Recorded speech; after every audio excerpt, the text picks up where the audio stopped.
Alright, Mabsat, continue natin to, Mabsat, no?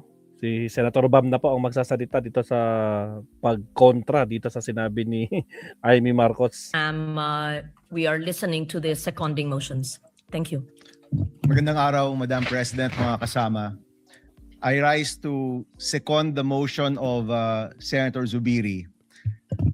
Dahil yung video po na nakita ho natin, marami hong pagsisinungaling. Unang-una po, klaklaruhin ko po, we have been meeting as a minority maybe 2 times a week. No? Baka naging 3 times pa yan.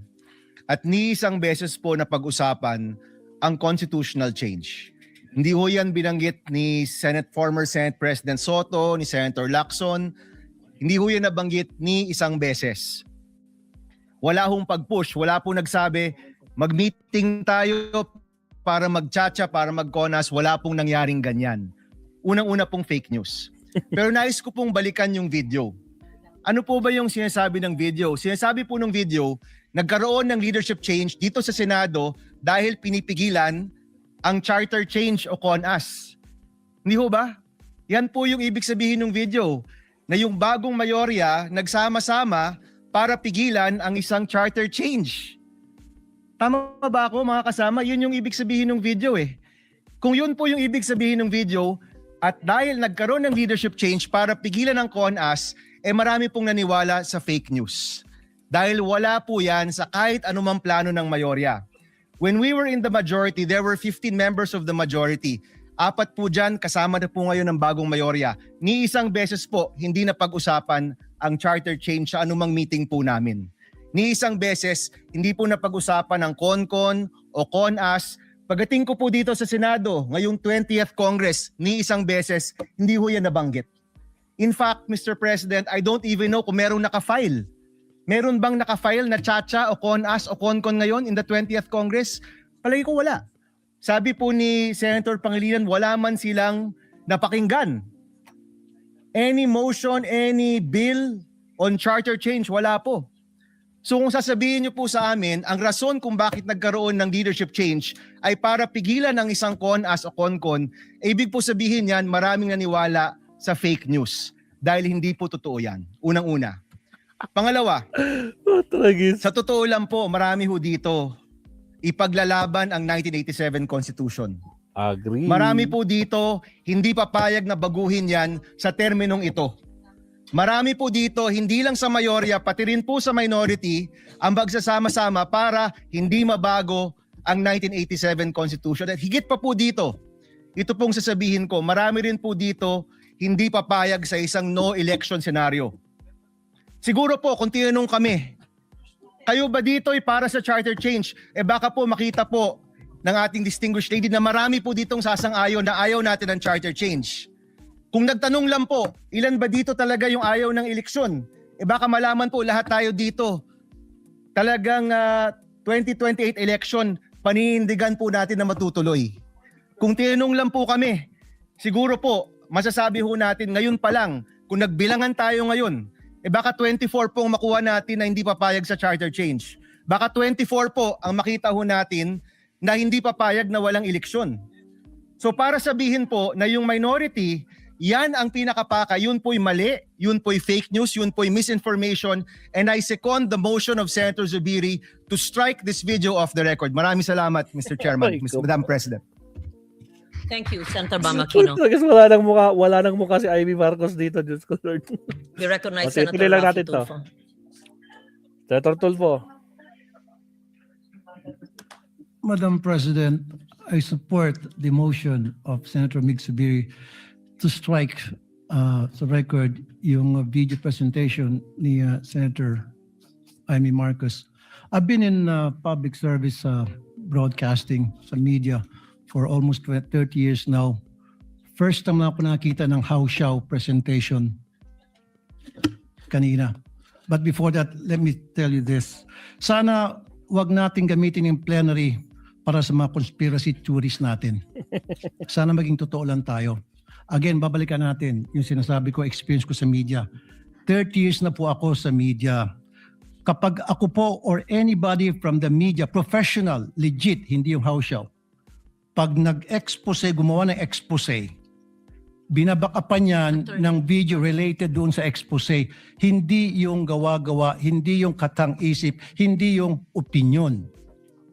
Pag naglabas ng expose ang isang tao, especially dito sa bulwagang ito, dapat related doon sa sinasabi noong senador.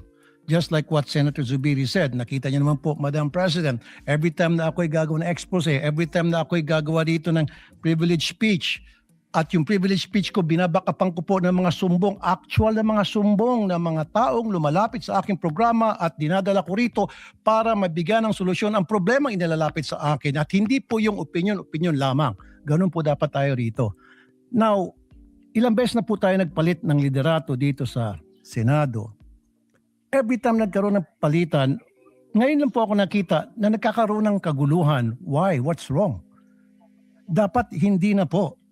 Let's move on. Kasi nasasayang po yung oras natin dito, puro na lang bangayan. The people have spoken. Sinasabi nila, enough is enough. We've been like a circus for the past few days. Pinagtatawanan po tayo. Aray ko po. I was out there last night. Pag naglalakad ako, kinakausap ko ng mga tao, ano nangyari sa Senado? Ano bang nangyari sa inyo? What's going on? Nakakaya na po. Ang panawagan ko, magtrabaho na lang po tayo. Itigil na po natin to mga kung ano ng mga nasa katang-isip natin. Let's move on because we were voted, elected by the people para magtrabaho, hindi para magbangayan. Maraming salamat, Madam President. Maraming salamat po. Tayo po ay nakikiisa rin sa sinabi nyo. May katanungan lang po ang presiding officer because we are using either the Filipino language or English.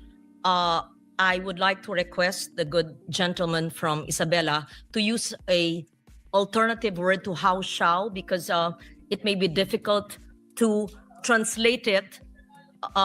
Is that Filipino? I just want to be enlightened. Hausyaw is street lingo meaning fake. I'm sorry. Ibig sabihin fake, Okay. ibig sabihin peke. Yes. So that it's clear because I Pirated. was also asked. So are Pero you Tagalog na yun. are you there editing or amending the statement? Sige, from Because Hausyaw, even let's the edit it to spelling was not clear fake. also to the stenographers. hindi legit. Okay, yun Opo. lang po. Thank you. Thank you very Thank much. you, Madam President. Since we're talking about parliamentary language, may we also cite that everyone uses either English in its traditional form and Filipino and or other languages of the 120 languages of the Philippines. Thank you. Senator Risa Ontiveros. Thank you. Salamat po, Madam President. Madam President, sinusugundahan ko rin po ang motion ni Senador Mig Zubiri na strike ang video po na iyan sa record nitong sesyon. Ulitin ko lang po ang sinabi ko last week sa sarili ko namang privilege speech. Ganito na ba kababa ang inaabot ng politika sa Pilipinas? Na hanggang dito sa floor ay magbabatuhan tayo ng putik. Sanay naman tayo sa pakikipagdebate, pagtanggap ng batikos at pagsagot sa mahihirap na tanong. So, hindi ako sensitibo sa puna. Sanay ako dyan. Pero, Madam President, ang pinakita po na video ay fake news. Hindi ko yan pwedeng hayaan kasama ng ating mga kasama na andyan na lang unchallenged. Delivering a privileged speech is not the same as having the privilege to have fake news entered into the official record as if it were evidence. The materials presented made serious claims about the intentions of fellow senators, including allegations about pursuing charter change without presenting proof sufficient to support those conclusions. Kung may alegasyon tungkol sa charter change, ipakita ang boto, panukala, o aksyon. Huwag naman hahantong pa, gaya ni sinabi ng kasama natin, sa conspiracy theories. Dear colleagues, we can argue hard without lowering the dignity of this chamber. Last week, nag-privilege speech po ako tungkol sa barilan dito sa Senado. Napakarami pong nagsabing magtatanong sa akin pero wala naman ngayon. At ngayon, may bago na naman pong kwento. Ibang storya na naman Bagong script naman nila ngayon. Senator Risa, Diyos ko po. po ang gusto ngayong linggo. Nakakahiya na, please. Araw-araw na lang bang ganito? Huwag naman sanang dumating ang araw na wala na tayong mukhang maihaharap sa mga Pilipino. At for the record, gaya din ng sinabi ng maraming kasama, malinaw naman ang track record ko na mariin na pagtuto sa charter change at gaya ng sinabi ng mga kasama, wala pong pinag-usapang charter change. Muli, Madam President, for the record, sinusugundahan ko po ang motion. Salamat po, Madam President. Thank you, Senator Yo. Risa Ontiveros. May we recognize Senator J.V. Ejercito. Yes, thank you, Madam President. Go ahead. Likewise, may I also put on record that I support the motion of Senator Zubiri that the privileged speech of our colleague be stricken off the records. And Madam President, allow me to explain. Let us not allow this august institution to be used as a platform for disinformation. Fake news is already a serious problem in our country, one that continues to mislead the public, distort important issues, and erode trust in our institutions.